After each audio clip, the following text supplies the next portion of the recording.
If you are wondering if WhatsApp is available on Xiaomi Watch 5, then the answer is yes. WhatsApp messaging app is available on the smartwatch, but you need to download and install it first. Now, in order to do that, first we need to open the Play Store. So I'm just going to press the crown to open the list of apps.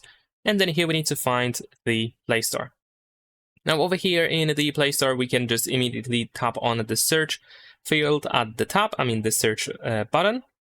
You can try to use your microphone in order to use voice to text. So you can just say WhatsApp out loud in order to search for it, or you can just use the keyboard and you can try to find the app just like that.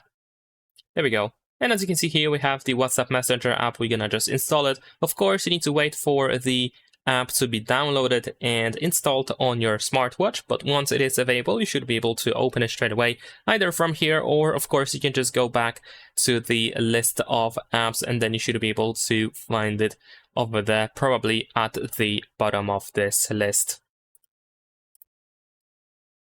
And there we go. As you can see, we have WhatsApp available on our Xiaomi Watch 5, and that's pretty much it. Leave a like and subscribe.